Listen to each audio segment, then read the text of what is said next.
Hello student, start करते हैं आपका चैप्टर का नेक्स्ट पार्ट। और इसमें हम कोल्ड वार के टाइम जो अलायंस बनी हुई थी, नाटो, सीटो, सेंटो, वारसा, उनके बारे में हम पढ़ रहे थे।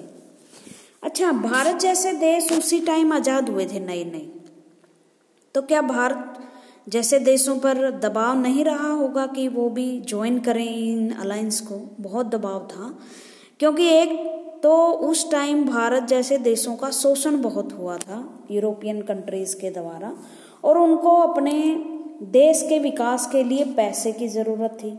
फिर जहाँ से अंग्रेज निकले वहाँ कॉन्फ्लिक्ट छोड़ के गए वो, जैसे भारत और पाकिस्तान का कॉन्फ्लिक्ट है, उत्तर कोरिया और दक्षिण कोरिया का कॉन्फ्लिक्ट था। तो इस वजह से क्या हुआ, जो लोग थे, जो देश थे, वो कॉन्फ्लिक्ट में थे। प्रोटेक्शन का एक उनका ये था कि अपने देश को प्रोटेक्ट कैसे किया जाए, उनकी नेशन बिल्डिंग कैसे किया जाए। तो एक भारी दबाव उन देशों पर था कि वो भी अलायंस को ज्वाइन करें। तो बहुत सारे देश ऐसे जो न्यूली आज़ाद हुए थे, इंडिपेंडेंट हुए थे, वो इन अलायंस में शामिल हो गए ताकि ज़्यादा से ज़्यादा सहायता, इकोनॉमिक जो ऐड है वो मिल सके और प्रोटेक्शन भी मिल सके। The Cold War threatened to divide the world into two alliances. Under these circumstances, many of newly independent countries, Bharat जैसे देश, after gaining their independence मिलने के बाद from colonial rule से इंडिपेंडेंस मिलने के बाद वो क्या करने लगे, वो इसमें जो अलायंस थे उसमें शामिल होने लगे। ठीक है, लेकिन भारत जैसे देश उसमें शामिल नहीं हुए।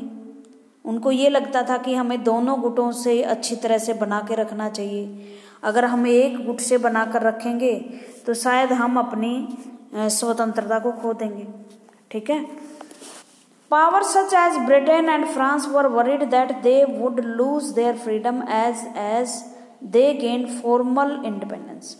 जो फ्रांस और ब्रिटेन से आज़ाद हुए थे, उनको ये लगा कि अगर हम इस अलायंस में शामिल हुए तो शायद हम अपनी इंडिपेंडेंस, जो हमें बहुत मुश्किल से और सेक्रीफाइसेस के बाद मिली है, वो हमारे हाथ से चली जाए। Cracks and splits within the alliance were quick to appears. और जल्दी ही, शुरू में तो उसमें जो लोग हैं वो शामिल हो गए, बट जल्दी ही वो इससे निकलने लगे। उसके बाद है communist China quarrelled with the USSR toward the late 1950s and in 1969 they fought a brief war over a territorial disputes. और क्या था, आपको पता ही है कि चाइना भी कम्युनिस्ट था और यूएसएसआर भी, और दोनों की सीमाएं भी लगती हैं। चाइना शामिल हो गया था यूएसएसआर के गुट में, क्योंकि बहुत दिनों तक तो अमेरिका ने चाइना को मान्यता भी नहीं दी थी। आज जो भारत के खिलाफ चाइना हो गया है, एक समय था जब चाइना को रिकॉग्नाइजेशन नहीं मिल रही थी। जब आप कोई देश का निर्माण करते हैं तो उसको दूसरे देशों के द्वारा एक रिकॉग्नाइजेशन, मान्यता जरूरी होती है, और भारत ने 1949 में ही चीन को मान्यता दे दी थी, क्योंकि अमेरिका और उसके जो साथी देश थे, ब्रिटेन, अमेरिका जैसे देश, ब्रिटेन, फ्रांस जैसे देश, वो समझते थे कि साम्यवादी देशों का हमें मान्यता नहीं देनी चाहिए। और आज जब चीन के पास वीटो पावर है, वो वीटो पावर भी नहीं होती अगर भारत जैसे देश उसको रिकॉग्नाइजेशन नहीं देते। अमेरिका ने तो बहुत बाद में रिकॉग्नाइजेशन दी चाइना को, बट चाइना ने क्या किया, चाइना ने रशिया को धोखा दे दिया और इनके बीच में कॉन्फ्लिक्ट शुरू हो गए 1960 में। दे फोर्ट ए ब्रीफ वार, उनके बीच में लड़ाई भी हुई। दूसरी बात, जो भारत जैसे देश थे, जो न्यूली आज़ाद हुए थे, इंडिया जैसे देश, वो नहीं चाहते थे कि वो किसी भी गुट में शामिल हो। तो उन्होंने एक मूवमेंट चलाया जिसका नाम था नॉन अलाइनमेंट मूवमेंट। इसको 4th चैप्टर में भी मैं काफ़ी डिटेल से पढ़ा चुकी हूँ। नाम का मतलब, नॉन अलाइनमेंट मूवमेंट का मतलब ऐसी मूवमेंट जो किसी भी गुट को सपोर्ट नहीं करती और न्यूट्रल रहना चाहती थी। देखो, एक शब्द होता है न्यूट्रल। न्यूट्रल का मतलब होता है कि हम किसी भी गुट में शामिल नहीं है, बट इसका मतलब ये नहीं है तटस्थ हो जाना। तटस्थता की भी नीति बोलते हैं इसको हिंदी में, लेकिन इसका मतलब ये नहीं है कि हम अलगाववाद में चले गए। भाई दुनिया को चाहे आग लगे, हमें कोई मतलब नहीं, हम किसी के भी साथ नहीं हैं। भारत की भूमिका ऐसी नहीं थी। भारत ने एक एक्टिव रोल अदा किया कि किसी तरह से इस इंटरनेशनल पॉलिटिक्स में से झगड़े खत्म हो जाए। जैसे उत्तर कोरिया और दक्षिण कोरिया की लड़ाई हुई तो भारत ने उसको युद्ध को रोकने की कोशिश की। तो इस तरह से भारत ने एक मध्यस्थता की भूमिका निभाई शांति निभाने के लिए। जैसे स्विट्जरलैंड जैसे देश है, स्विट्जरलैंड, नॉर्वे, जैसे देश, वो कभी भी युद्ध में शामिल नहीं होते, लेकिन वो युद्ध को सुलझाने की या रोकने की भी कोशिश नहीं करते। ऐसे देशों को न्यूट्रल देश या हम अलाइन कंट्री बोलते हैं। भाई हम किसी भी नहीं, लड़ो मरो, हमें कोई मतलब नहीं। बट भारत जैसे देश न्यूट्रल तो थे, तटस्थ थे, हम किसी भी गुट में शामिल नहीं थे, लेकिन हमने अंतर्राष्ट्रीय पॉलिटिक्स के झगड़े खत्म करने की में मदद की, एक अच्छा रोल निभाने की कोशिश की। बात यह है। The other important development was the non-alignment movement NAM, which gave the newly independent country a way of staying of the alliance।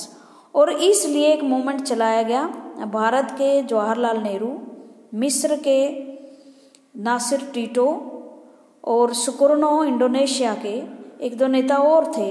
इन्होंने विश्व में से युद्ध खत्म करने के लिए कहा कि हम किसी भी गुट में शामिल नहीं होंगे, और ये तनाव की स्थिति खत्म करने के लिए जरूरी है कि हम एक ऐसा आंदोलन की शुरुआत करें जो इन गुटों से दूर रहे। You may ask why the super power needed any allies at all. अब आपको जरूरत है कि इस तरह की अलायंस बनाने की क्या जरूरत पड़ी। After all with their nuclear weapon and regular आर्मीज, they were so powerful that the combined power of the most of the smaller state in Asia and Africa and even the Europe was no much to that of the superpowers। अब क्या है कि ये तो खुद ही इतनी powerful आर्मीज के head थे, छोटी छोटी स्टेट एशिया और अफ्रीका की, उनसे तो कोई मैच ही नहीं था ना उनका। मतलब वो पता नहीं क्यों अपने उसमें गुट में उनको शामिल करने थे। ना उनके पास धन था, ना उनके पास वेपन्स थे, लेकिन इसका एक कारण ये था, जैसे अफगानिस्तान है भारत की सीमा पे, कुछ लगता हुआ ऐसा, यहाँ पाकिस्तान है, यहाँ पाकिस्तान है या अफगानिस्तान। अफगानिस्तान की एक आतंकवादी गुट ने अमेरिका पर बम गिराए। 2001 की बात है, 9/11 का हमला था वो। अब अमेरिका को क्या चाहिए? इस आतंकवादी गुट को खत्म करने के लिए सैनिक उतारने हैं, उसे अड्डे चाहिए, उसको हवाई अड्डे चाहिए। तो पाकिस्तान उसका दोस्त था। यहाँ भारत ने अपनी जमीन नहीं दी अफगानिस्तान के खिलाफ अमेरिकी आर्मी को उतरने के लिए, पाकिस्तान ने दी। यहाँ सैनिक उतरे और इस आतंकवादी गुट जिसका नाम है तालिबान, अब फिर दोबारा सक्रिय होने की कोशिश कर रहा है वो तालिबान, उन्होंने इस को खत्म किया। इसी तरह से रशिया और अमेरिका की लड़ाई थी, तो उसको उनको पता है ये गरीब देश है, इनके पास कुछ नहीं है, बट उनको इतना था कि जब समय आएगा उनकी जमीन का प्रयोग वो अपने शत्रु देश के विरुद्ध कर सकता है। Yet the smaller state was helpful for the, लेकिन फिर भी उनके लिए हेल्पफुल थी उनकी, क्यों? क्योंकि for the super power is gaining access vital resource. एक तो उनके यहाँ जो कच्चा माल था ना, कोयला था, तेल था, वो प्राप्त कर सकते थे वो रिसोर्सेज, और ये रिसोर्स प्राप्त करके वो शक्तिशाली हो सकते थे। दूसरी थी territory from where the super power could launch their weapon and troops. उनकी सीमा, उनके जमीन चाहिए थे जिससे वो अपने हथियार और अपनी सेनाओं को उतार सके और हथियार चला सके। और जहां से दूसरी बात, और मान लो चाइना में अमेरिका को अड्डा मिल गया तो रशिया को आसानी से जासूसी कर सकता था वो, location from where they could spy to each other, ऐसी लोकेशन बैठना जरूरी था जहाँ से वो एक दूसरे की जासूसी कर सके। Economic support in that many small allies together could help पे फॉर मिलिट्री एक्सपेंसेस, और इकोनॉमिक हेल्प भी ली उन्होंने ताकि इतने बड़े जो ऑपरेशन वो चलाएंगे 30-30 देश मिलकर, उनके लिए धन भी आता रहे। They were also important for ideological reason. The loyalty of allies suggested that the superpower were winning the war of idea as well. इस तरह से they were, इसलिए वो इम्पोर्टेंट थे क्योंकि सुपर पावर अपने आइडिया को ज़्यादा से ज़्यादा फैलाना चाहते थे। अब आप देख लीजिए, जो चाइना यूएसएसआर है वो चाहता था कि मार्क्सवाद अलग बहुत सारे देशों में फैले। इसी तरह अमेरिका जो है वो चाहता था कि कैपिटलिज्म और लिबरलिज्म का जो आइडिया है वो ज़्यादा से ज़्यादा फैले। तो डेमोक्रेसी और कैपिटलिज्म का आइडिया यूएसए और सोशलिज्म और कम्युनलिज्म का आइडिया यूएसएसआर बहुत सारे देशों में फैलाना चाहता था। Arena of the cold war, the Cuban missile crisis, जिसको आप पढ़ चुके हैं, 1961 में हुआ। क्यूबन मिसाइल संकट that we began this chapter with was only one of the several crisis. ये तो एक ही क्राइसिस था, इस तरह के बहुत सारे क्राइसिस भी हुए। That occurred during the cold war, जो कोल्ड वॉर के दौरान हुए। The cold war was lead to several shooting war, छोटे छोटे युद्ध हुए। बट इट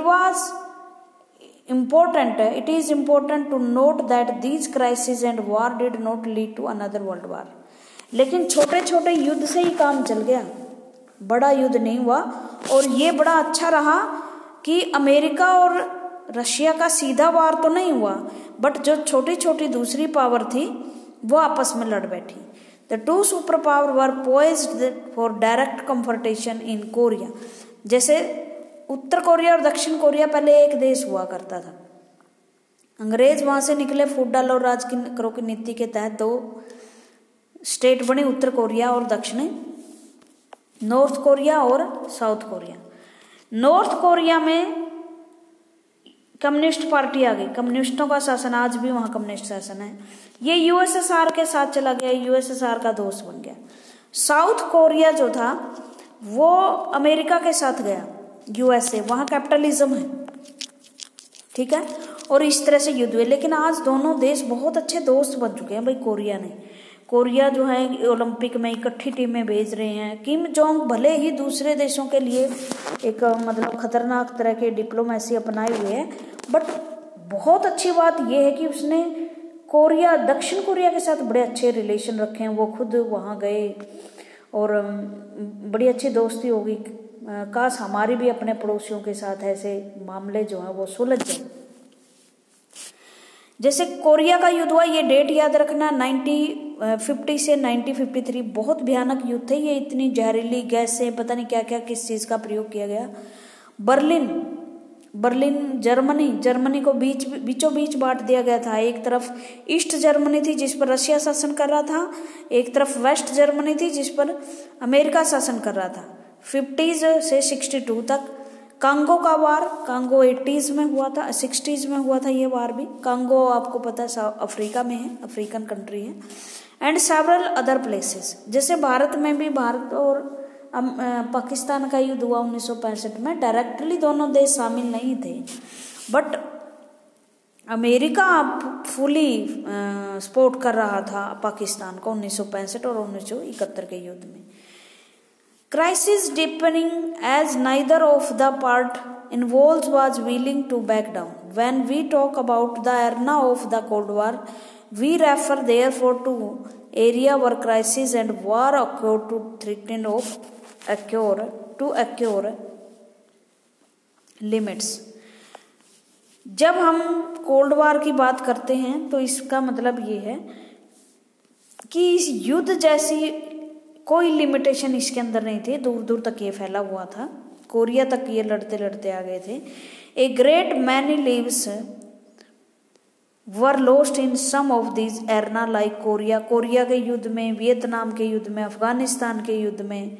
अफगानिस्तान पर 1989 में रशिया ने हमला कर दिया था भाई।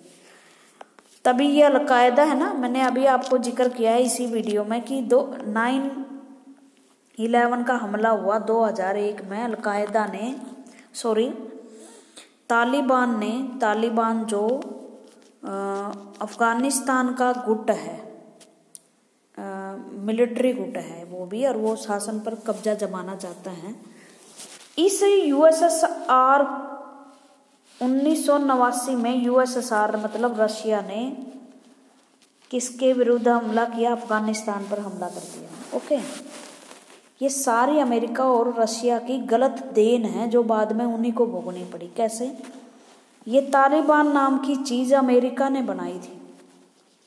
जब ये युद्ध हुआ ना 1979 में, जब रशिया ने किस पर हमला किया? अफगानिस्तान में। तो अफगानिस्तान में ये गुट सामने आया जिसको अमेरिका ने बनाया, हथियार देकर, पैसे देकर। बाद में इनके विचारधारा अलग हो गई, ये एक्सट्रीम चले गए धर्म के मामले में। अमेरिका पर भी अमेरिका के ही जहाज हाईजैक किए गए और उन्हीं के ऊपर गिराए गए।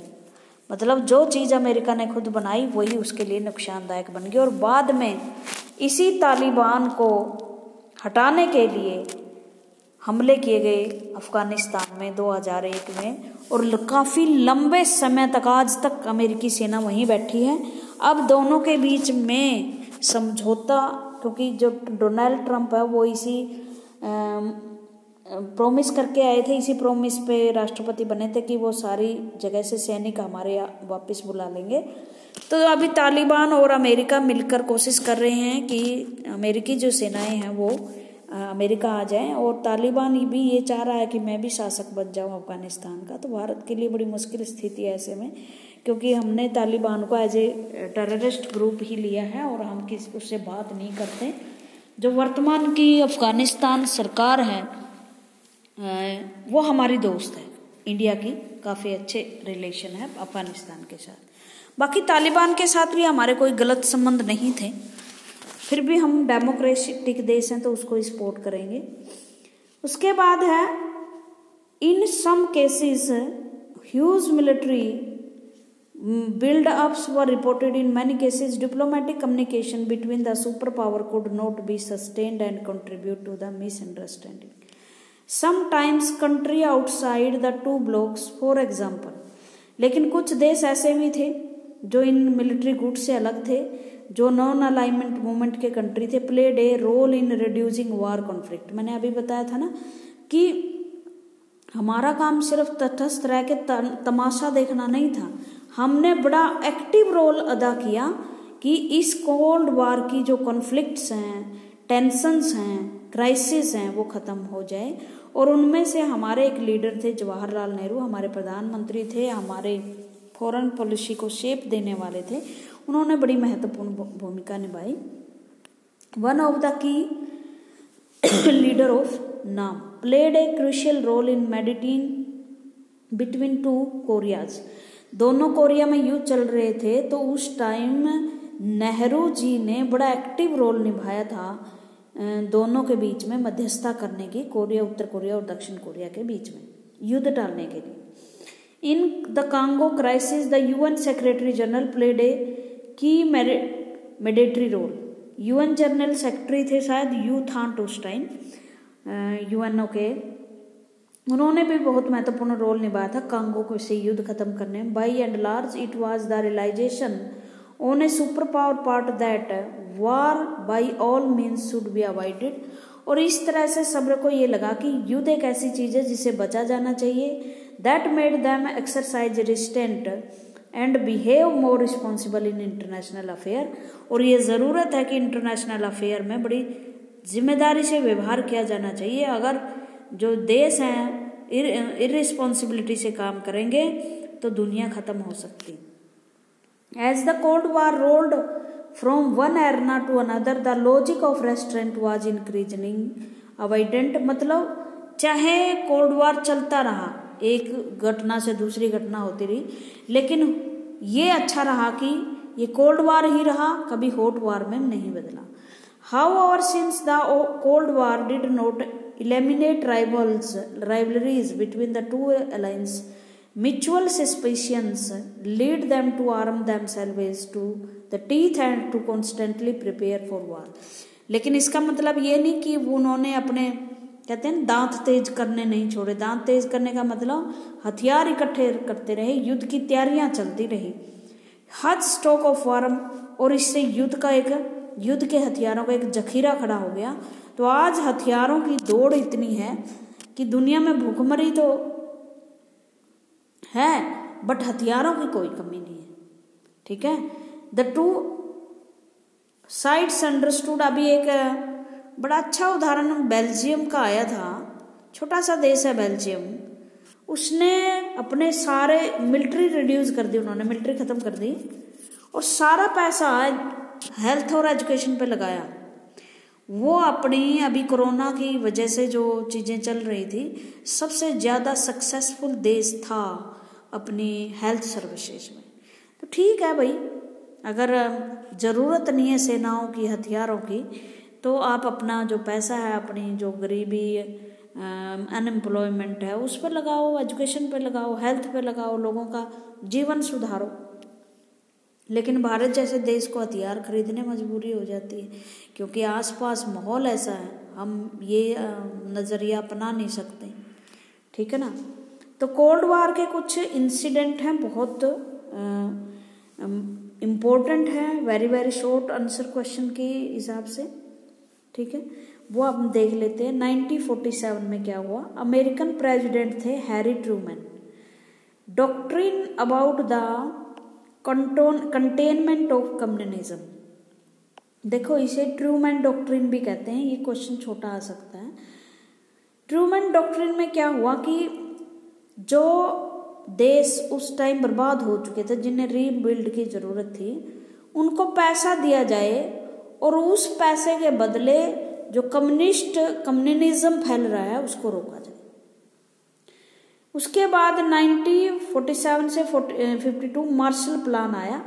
मार्शल जो है यूएन, ये भी अमेरिका के गृह मंत्री थे और इन्होंने एक प्लान चलाया कि जो वेस्टर्न यूरोप के देश तबाह हो चुके हैं उनको ऐड दी जाए, इकोनॉमिक ऐड दी जाए, ताकि वो अपना विकास कर सके, अपनी जो भी चीज़ें उनकी टूट फूट गई है, इंफ्रास्ट्रक्चर खत्म हो गया, उसका निर्माण करें।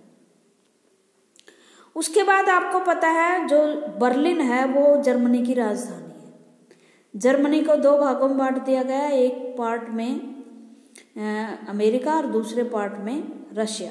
Berlin block head by the union Soviet union and the airlift of the supplies of citizen of West Berlin by the US. दोनों ने ब्लैक हेड मतलब प्रतिबंध लगा दिया आने जाने पर, करेंसी एक दूसरे की चला दी, बीच में से दीवार निकाल दी। दीवार बाद में निकली 1960-62 के पास। अब तो इन्होंने क्या है, सामान की ब्लॉकेज कर दी कि मतलब ये वेस्ट जर्मनी का सामान जो है ईस्ट में नहीं जाएगा, ईस्ट वाले वेस्ट में नहीं जाएंगे। और ये कई कोरियन वार आप पढ़ चुके हैं 1950 से 53। 94 में क्या हुआ?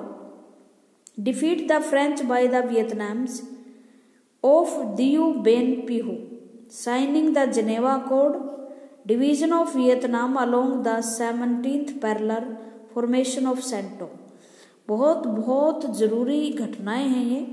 फ्रांस जो है वियतनाम में हार गया था क्योंकि एक द्वीप था बियन फ्यू, उसको जीतना चाहता था फ्रांस, उस पर कब्जा जमाए रखना चाहता था, लेकिन वियतनामी जो थे उन्होंने उनको हरा दिया था। उसके बाद इसी साल एक जनेवा समझौता हुआ और इस समझौते के तहत वियतनाम को दो भागों में बांट दिया गया। जो रेखा बीच में से गुजरती है दोनों वियतनाम के, वो है 17th पैरेलल। और सेंटो की स्थापना हुई। सेंटो आपको पता है यूएसए अमेरिका की ये भी अलायंस गुट है, जो जिसका पूरा नाम है South East Asian treaty organization. मैं दोबारा दोहरा रही हूँ, South East Asian treaty organization. 1954 से 1975 के बीच American intervention in Vietnam, America ने हस्तक्षेप करना शुरू कर दिया वियतनाम में। वियतनाम का युद्ध चला। फिर 1955 में बगदाद पैक्ट हुआ। बगदाद ईरान की राजधानी है, जिससे Central East North Treaty Organisation की स्थापना हुई। 1956 Soviet intervention in Hungary. Hungary एक देश है यूरोप का ही, उस पर सोवियत ने हस्तक्षेप किया। मतलब एक उनके हस्तक्षेप चलते रहे, जो उनके तरह की सरकार नहीं थी उसको हटाते रहे। इसलिए भारत ने शायद ठीक किया कि किसी को भी अपने अंदर अपनी सोवरेंटी के खिलाफ कुछ करने नहीं दिया। 1961 UN sponsored Bay of Pigs. मैंने ये बताया था बे ऑफ पिग्स कहाँ है, क्यूबा में, अटलांटिक महासागर में है ये, और क्यूबा के नज़दीक है। बर्लिन की दीवार बनाई गई थी जर्मनी के बीच में, ईस्ट वेस्ट जर्मनी में बांट दिया गया था, और यहीं से क्यूबा मिसाइल संकट शुरू हुआ था, जब क्यूबा की बे ऑफ पिग्स पर मिसाइल तैनात कर दी गई थी। किसके द्वारा? रशिया के द्वारा। उसके बाद 1965 में फिर अमेरिका ने intervention in the dominion republics, जो चेकोस्लोवाकिया इस तरह के कंट्री वहाँ पर अमेरिका ने इंटरवेंशन करना शुरू कर दिया। सोवियत ने चेकोस्लोवाकिया, ये डोमिनियन रिपब्लिक अलग थे, चेकोस्लोवाकिया पे सोवियत ने किया। 72 में US president Richard Nixon to visit, यहाँ से चाइना ने पलटी मार दी। रिचर्ड निक्सन आए भारत में तो वो आए नहीं उस टाइम, क्योंकि लड़ाई चल रही थी पाकिस्तान की और भारत की। ये धीरे से आए, चाइना को अपने साथ में ले लिया। चाइना ने रातों रात यूएसएसआर को धोखा दे दिया और ये अमेरिका के पाले में आ गया। आज अमेरिका और चाइना थोड़े दुश्मन बने हुए, आपको पता ही है। उसके बाद वियतनामीज इंटरवेंशन इन कंबोडिया। सोवियत, ये इसकी मैं जिक्र कर चुकी हूँ 79 वाले की, कि किस तरह से सोवियत संघ ने अफगानिस्तान पर हमले किए, जिसके कारण तालिबान बनाया अमेरिका ने, ताकि वो रशिया को काउंटर कर सके। देखो, इंटरनेशनल पॉलिटिक्स में किसी का कोई दोस्त दुश्मन होता नहीं है। अभी रशिया ने बाद में 1990 में इसका फाल हो जाएगा, ये नाटो अपना लेगा। काफ़ी सालों तक ठीक ठाक चलता रहा रशिया और अमेरिका का। चाइना भी दोस्त बना रहा अमेरिका का, भारत के साथ अमेरिका के संबंध अच्छे नहीं थे। लेकिन अब चाइना को काउंटर करने के लिए, क्योंकि चाइना का व्यापार हर देश में फैल गया है, तो यूएस अमेरिका जैसे देशों को ये लगने लगा कि ये हमारी हेजेमनी खत्म हो जाएगी, तो इस वजह से चाइना को रोकना जरूरी है। तो वो भारत जैसे देशों को अपने साथ में शामिल करना चाहते हैं। अभी पीछे क्राइसिस हुआ था 2-3 महीने पहले, तो अमेरिका ने एक बयान दिया था कि हम भारत के साथ हैं, युद्ध होता है तो। बट भारत की एक अच्छी बात रही कि उन्होंने नकार दी अमेरिका की हेल्प और कहा कि ये हमारा बायलैटरल इशू है, द्विपक्षीय मामला है और हम इसको खुद संभाल लेंगे। 1985 में यहाँ से इंटरनेशनल पॉलिटिक्स चेंज हुई। 1985 में वहाँ गार्बोचेव प्रेसिडेंट आए। इसके बारे में हम पूरी चीज़ें पढ़ेंगे। गार्बोचेव आते ही जो कम्युनिस्ट शासन था वो हिलने लगा, क्योंकि कम्युनिस्ट पॉलिसीज फेल हो चुकी थी घरेलू लेवल पर, और ये देश यूएसएसआर जो है वो इकोनॉमिक रूप से गड्ढे में जा चुका था बिल्कुल। वहाँ उनकी इकोनॉमी मतलब कहते हैं ना जीरो पे आना, कोई लाभ ना होना, उस स्थिति में आ गई थी। 89 में जब जैसे ही रशिया कमज़ोर होने लगा, रशिया की पकड़ ढीली होने लगी जर्मनी से और दूसरे देशों से, तो जर्मनी के जो लोग थे उन्होंने अपनी बर्लिन की दीवार गिरा दी। 1990 में जर्मनी एक हो गई, ईस्ट वेस्ट जर्मनी एक हो गई, एक जर्मनी। और 1991 में सबसे बड़ा लैंडमार्क है ये, 1991 में रशिया का फाल हो गया। 15 देशों में ये देश बिखर गया। ओके, उसके बाद है the two sides understood that war might occur in spite of restraint, either side might miscalculate the number of weapon in the possession of the other side. देखो क्या रहा, एक साइड ने, दोनों साइड सोच रही थी कि भाई हमें हथियार एक दूसरे के खिलाफ इकट्ठे करने हैं, तो लेकिन ये पता नहीं कि दूसरे के पास कितने हैं, तो इस चक्कर में बहुत सारे बना लिए। ठीक है, और इस तरह से वेपन्स का जो भंडार है वो बढ़ता गया। लेकिन जब क्यूबन मिसाइल संकट हुआ और जब इन्हें खतरा बहुत पास नजर आने लगा तो ये लोग अब जो रशिया और अमेरिका थे, इन्होंने युद्धों से मतलब जो हथियार बनाने की होड़ थी उसको रोकने के लिए संधि और समझौते किए, जिसे हम अगली वीडियो में पढ़ेंगे। Thank you very much.